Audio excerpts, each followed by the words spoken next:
So, I'm going to go back to the PC. And I want to invite the first person to the stage. That was a dramatic fall. So, our first amazing guest that will come to the stage is Rasmus Beck, the CEO, Business Metropole. You will say that. You will say that. I will not break my tongue saying that. So you should take a microphone. It's Business Metropole Ruhr. That's what I said. Yeah, that's right? true. That was totally correct. Business Metropole Ruhr. Ruhr. Yeah, exactly. I will challenge every Israeli here to repeat what he said. Yeah. We don't have those kinds of syllables in our language. Perfect. So tell us, what are you doing here? First of all, I begin with our region, with the Ruhr area. The Ruhr area is somehow the biggest city in Germany because it's a huge agglomeration consisting of 53 cities, about 5 million people living there in the heart of North Rhine-Westphalia, which is one state in the Federal Republic of Germany. And we are here, not the first time, but the first time with such a huge delegation. Our job is investment promotion. We are the investment promotion agency for this region, so marketing on one hand is our job, and on the other hand we are trying to make new connections, attract investors, of course. Investment of what? Of what in what? Of course, the investment, like the 100% investment for me, is Israeli companies come to our region, working together with our companies. But I think the first step is that we go here, and because, as you said, we are facing the same challenges. Of course, we have a long path dependency in industry, in heavy industry, in manufacturing. We have small, medium enterprises, and of course we got these very, very big corporates, which are the heart of the German industry in our region. And as you can say, this old economy is facing these massive threats on cybersecurity. And of course we want to be here because Tel Aviv, this exhibition is the place to be. We want to learn, and then we want to make business. So A, thank you so much for coming here. B, I'm sure we have a lot to learn from what you're doing there, and that's amazing that that's the biggest city in Germany. And do you mind saying where it is located in Germany? Is it the north part, the south part? Where is it in Germany? Yes. Somehow we are more or less the wild west of Germany. Okay. So it's pretty far in the middle and in the west. Okay. And maybe to learn more about it, we have prepared this movie, the film. Amazing! Movie surprise. Who's in charge of putting the movie? Am I in charge of that? Oh, this is amazing. Okay, this is one you. more. No.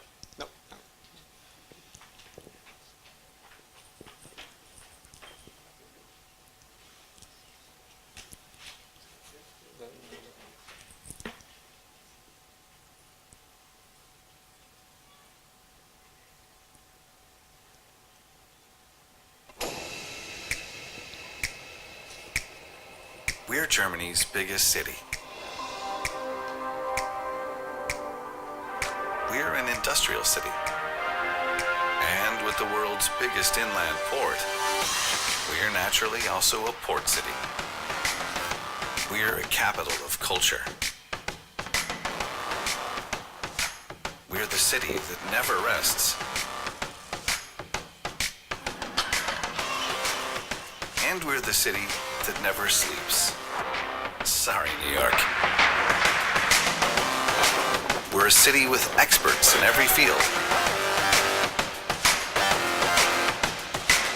And we're a university city. With 290,000 students. And lots of space for every one of them. But is this here a city at all? Absolutely. We're more than 5 million people. Over 150,000 companies. 200 cultures. We are not just one city. We are 53 cities. We are a metropolis. We are the city of cities. Metropolis Ruhr. Amazing, you know. I suggest that we'll see. I suggest, okay, part of the effects of this session. It's kind of surprising today. Okay, so take a seat, please. That was amazing. So it makes me want to go there. How come people don't hear about this place up until now? Haven't I told you it's going to be rude? Yes, you did. Yes, you Israeli did. That's way? true. Yes, you did. And of course, you're not the first one with this question. Yes, I think there's something which connects us to the Silicon Valley, because the Silicon Valley is also a brand which doesn't exist on any map or landscape. It's just a name, but a good brand. And of course, we are working maybe on the same story, because we have 53 cities and a regional agglomeration. And of course, for Hamburg, for Berlin, for Munich, it's much more easier to do site promotion. But I think that the future, even for our region, is quite bright, because we have this, on one hand, these urban, very, very urban culture. And on the other hand, as you said, we have a lot of space, we have a lot of transformation, we have a lot of interesting companies, we have this very huge landscape of universities and R&D installations, so it's a good place to come. Amazing. So tell me, you brought a big delegation here to Israel. So tell me about the industries that came here. Representative from what industries came with your delegation? Yes, as I said, of course we have a past dependency in heavy industry, and maybe, as you said, this very successful but old economy. We have energy, we have infrastructure, we have housing, big companies, but there's something like, through the transformation, through the structural change, many other knowledge and technology-based industries have emerged. And I think we brought something like a mixture of all of that here. So, of course, these big companies, like the biggest housing company in Germany, Vonovia. We have Innogy. I think it's the biggest energy company we have. We have, for the circular economy, Remondis. It's also one of the leading companies in Europe in that field. But on the other hand, also here are some persons from the universities, from the research institutes, and this makes it very, I think, a good mixture of our region to represent it here in Tel Aviv. Amazing. So, on a practical level, we talked about the fact that you would like Israeli companies to come, startup companies maybe to come to Germany and sell to companies there, right? On a practical level, what can be done in the next 2 months? What are the opportunities that are currently on the table, if we want to be very tangible about that? Yes, I think, of course, there are.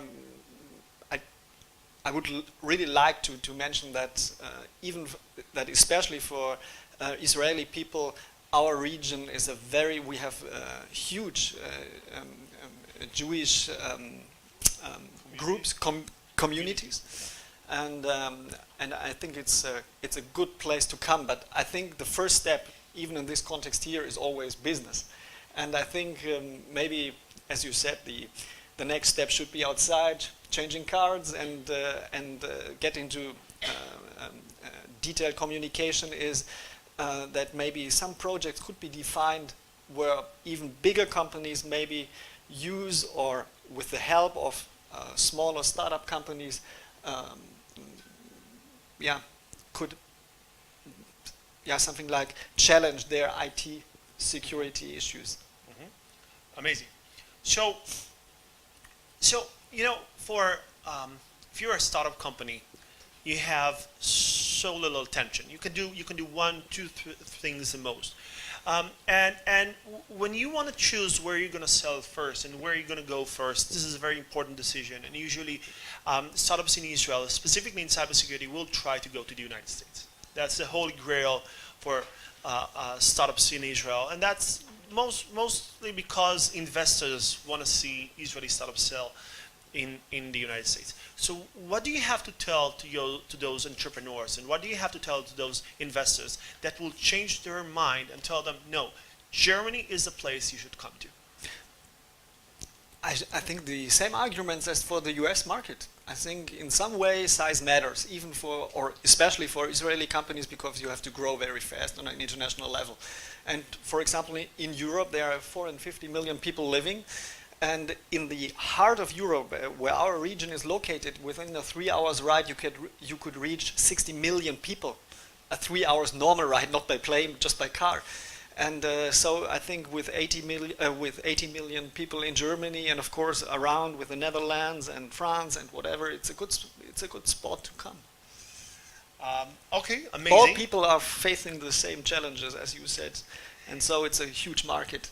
So can I ask you a question without anyone listening?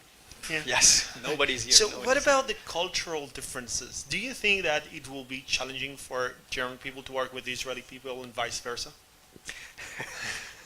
Yes. Nobody's listening. Yes.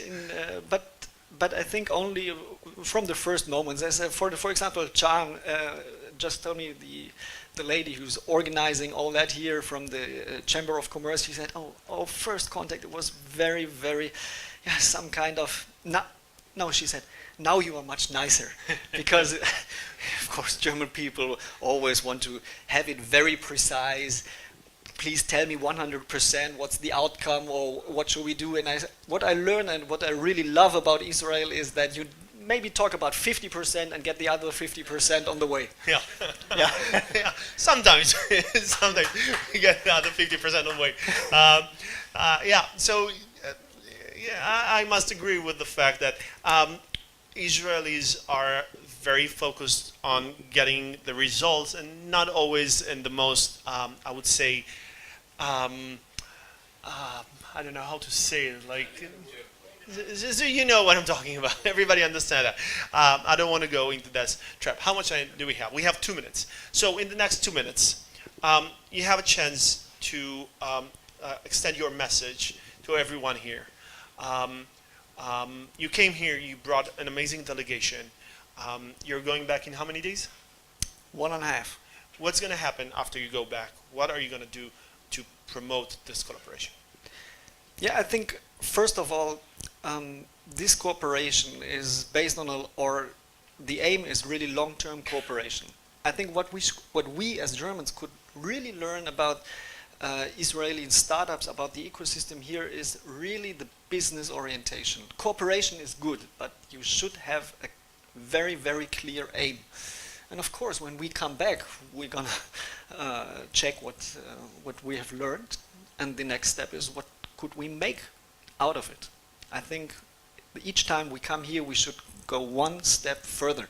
And to answer your question, what is my message? I think the message is I have really perfect partners, which are joining us here on the delegation, and I think I don't want to steal these 2 minutes. We should concentrate on them. Perfect. So on a serious note, I want to thank you so much for coming here. No problem. I think Israel is very fortunate to have Germany as a friend, and a very good and close friend. I think there are a lot of things we can do together, and I hope this is the beginning of some amazing ventures that people will do here in this room. So thank you so much for coming. Thank you for bringing the delegation. Thank you.